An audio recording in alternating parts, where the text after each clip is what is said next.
Hello everyone! In this video, I'll be covering 10 cozy games that I recommend to you if you're looking to add to your own library or perhaps gift a game to a friend. I hope you'll enjoy these picks.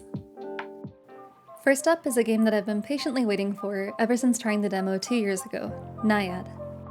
In this beautiful game where every frame looks like a painting, you play as a spirit, making your way through a winding river, interacting with the animals and plants you encounter along the way.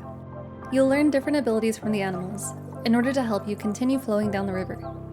The sound design and visuals make for a wholesome, relaxing experience, the perfect way to unwind after a long day. The full release includes 16 different areas for you to explore and flow your way through at your own pace. If you're someone who enjoys the stunning visuals of games like Neva, or you just really enjoy satisfying movement in your games, then definitely give Naiad a try. If you're looking for a cute, colorful game with a lot of fun NPCs to interact with, then I highly recommend trying out Petite Island. You play as Lily, a cute cat who is reliving her grandpa, or her grandpa's, memories of his time on Petite Island. You'll meet up with some of your adventurous grandpa's old friends, and make some of your own as you explore the island. Throughout this game, you'll capture pictures on your camera, and talk with the island's locals to help fill up grandpa's journal before his memories fade away. The world of Petite Island is really vibrant and welcoming, and actually far bigger than I initially expected it to be. All the characters are very likable, and I loved reminiscing with them.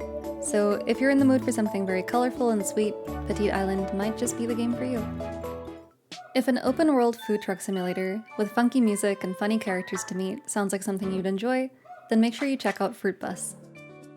Starting out with nothing but the old fruit bus you've inherited from your grandma, you'll forage for ingredients in various locations in order to make salads, smoothies, and much more for the customers you meet along the way. Your overarching mission is to gather some of your grandmother's old friends and acquaintances for a farewell meal in her honor, but some of them will take more convincing than others. You actually have to drive from location to location in this game, and it turns out I am just as bad at driving in game as I am in real life. But why not try it for yourself and take the fruit bus on a grand tour? If you'd like something more on the tranquil side, then restaurant management game Midori no Kaori might just be the right choice for you. In this isometric style world, you'll build your restaurant from square one, literally, and serve ramen, tamagoyaki, and other dishes to your frog customers. There are no time limits, no scoring system, and no rules. You're totally free to decorate your restaurant, choose the menu and the music you'd like, and enjoy a more low-key restaurant management experience. I can't not include a pixel art game in here, so let me introduce you to Everhome. This game combines your typical farming sim mechanics like harvesting, mining, and fishing, with a surreal mystery vibe going on in the background. You play as Lily, who wakes up in Everhome missing her memories and her sister. Everyone in town seems to know you, yet you can't recall any details about them. While building your life in Everhome, you'll discover more secrets about the land and its residents. It seems Everhome isn't quite as cozy as it appears on the surface. This game is a real treat in terms of visuals for me. All the sprites and the buildings have a detailed but clean look to them, and the animations are really satisfying.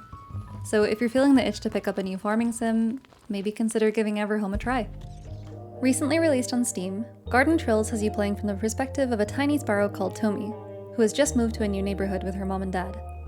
They'll help her settle into her new home and teach her how to take care of the garden they live in, clear out weeds, grow fresh new plants, and help your new neighbors with their day-to-day problems. The movement in this game feels really satisfying since Tomi can kind of hover in the air for a while, and the plants in every environment have their own way of helping you to get around. I had such a lovely time playing this and completely lost track of time flying around the garden. I definitely recommend this game if you're looking for a kind of head empty moment where you just want to enjoy some cute scenery, adorable characters, and just get lost in the garden. Highly recommend this one. You have very likely heard of these next two games, but I still want to take a moment to highlight them since they've been taking up so much space in my brain this past while. If you're a fan of the cute villagers in Animal Crossing, and enjoy spending hours collecting all the fish to fill up the museum, then you need to look into Web Fishing. Web Fishing is a chat room style fishing game where you can fish to your heart's content, unlock cute silly outfits and accessories, play music, and even try scratch cards, all with your friends. This game is so much fun to just coexist in, whether you're actually fishing or just graffitiing the spawn point. I've had so much fun just hanging out with my friends, taking silly pictures of all the giant fish that we've caught. I cannot recommend this one enough. It's only $5, so why not go grab it? Infinity Nikki has taken the cozy gaming community by storm since its release in early December, and I could not be happier about it. As a huge fan of the mobile game Love Nikki, it really warms my heart to see Infinity Nikki take off the way that it has. Infinity Nikki is a game that really places emphasis on aesthetics. Everything about this game looks absolutely beautiful, from the different menus to the core gameplay of dressing up to win the styling contests. And Infinity Nikki is a total departure from previous games in the series, being an open world game with enemies to fight, mini games to challenge, and platforming to master. It feels so good running around in the beautiful outfits and then watching them shift seamlessly from one to the next. If you're not already hooked on Infinity Nikki, definitely give it a shot. I'd also like to draw your attention to some newly announced games that are coming soon or arriving early next year. We recently saw a new trailer for Loftia during the December Wholesome Snack. If you're not already in the know, Loftia is a wholesome multiplayer world with a focus on building a community through sustainable means. You can join up with friends to form neighborhoods where you'll learn sustainable farming techniques like hydroponics and trellis farming, fueled by renewable energy. Take care of your animal companions, gather and share resources, and develop your floating island community. Loftia is coming into early access soon, so make sure you've wishlisted it. Next up is a game that really caught my eye thanks to its visuals and premise. Seikyu is an island inhabited by yokai in human form. You move into a farmhouse you've inherited on Seikyu with your sister, Kon, and help to expand the town and uncover its secrets.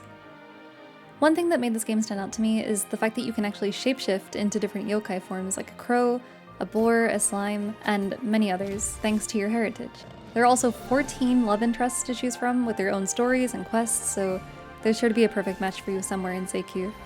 I'm really looking forward to this folklore-inspired farming sim, and it's coming to early access in spring 2025, so make sure to keep an eye out for it. Last but not least on today's list is A Waddleful Life, announced just a couple of days ago during the Wholesome Snack.